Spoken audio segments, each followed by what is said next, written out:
Quand Jean Gabin parle, la République écoute.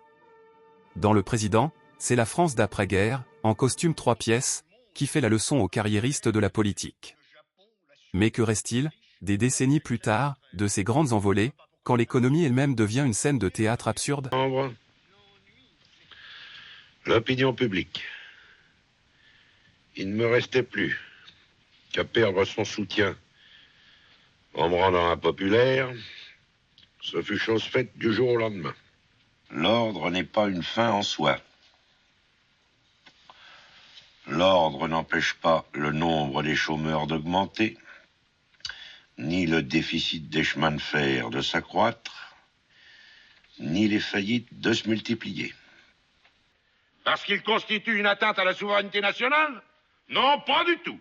Simplement parce qu'un autre projet est prêt. De trusts horizontaux et verticaux et de groupes de pression qui maintiendront sous leur contrôle non seulement les produits du travail, mais les travailleurs eux-mêmes. On ne vous demandera plus, messieurs, de soutenir un ministère, mais d'appuyer un gigantesque conseil d'administration. Du verbo à la parole vide, de l'homme d'État au trader en cravate, bienvenue dans Sucre, où les idéaux de la République se font broyer par la spéculation et la cupidité.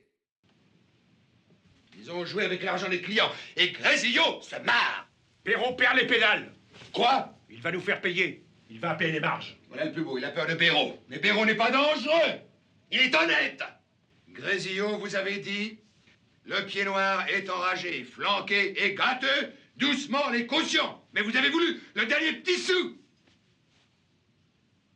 Encore un petit sou d'intérêt sur les cautions. Et vous sautez. 4 banques sautent. Grésillot se marre.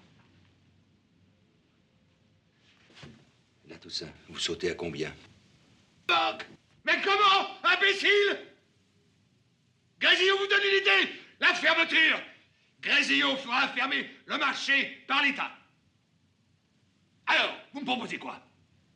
Grésillot se mouille quand il y a du répondant. Donnant. Alors, hein? Quoi? Payez, apportez! Moi, j'ai apporté. Hier, je vous ai donné 800 millions. Oui, sur 4 milliards, le reste! Je peux pas, ma parole d'honneur, je vous ai tout donné. Mes clients, ils répondent plus. J'ai vidé tous mes comptes. Oui, je sais, l'argent baladeur, par-dessus les Alpes, le tapis magique! Ah, sur l'honneur que non, monsieur Béraud, hein. Oh, monsieur Flanquet, sur l'honneur aussi? Je trouve votre question offensante. Eh bien, moi aussi! Alors, vous payez? 3 milliards 4. Non. Vous avez été d'une légèreté. Il y a un mois que vous auriez dû faire sauter l'arabe. L'arabe n'arrive pas pour l'Égypte, l'arabe, il a payé, lui! Allons, messieurs, du calme. C'est la faute des Polonais. La Pologne, messieurs. Toujours la Pologne. Oui, c'est ça, oui, la Pologne. Eh bien, j'appelle vos banquiers. Monsieur Latoussaint, caution de monsieur Carbaoui, veuillez couvrir la caisse de la somme de 3 milliards 29 millions. Sans problème. Parfait. Sans problème sur le plan financier. Mais juridiquement, objection. Vous auriez dû appeler les marges bien plus tôt. Terrible responsabilité. Grosse négligence. Et vous serez condamné, Béraud. Vous êtes indéfendable. Vous avez manqué à votre charge. Répétez ça! Enfin, un homme de votre qualité! Vous n'avez pas su faire payer les gros. Eh bien, maître Pergamon fera payer les petits. Mais une banque française qui se respecte, ça vaut le détour. Les autres, rien. Quitus Carbaoui, quitus Flanquet, quitus Latoussaint, quitus tous. Ils ne doivent rien, ils ne paieront rien.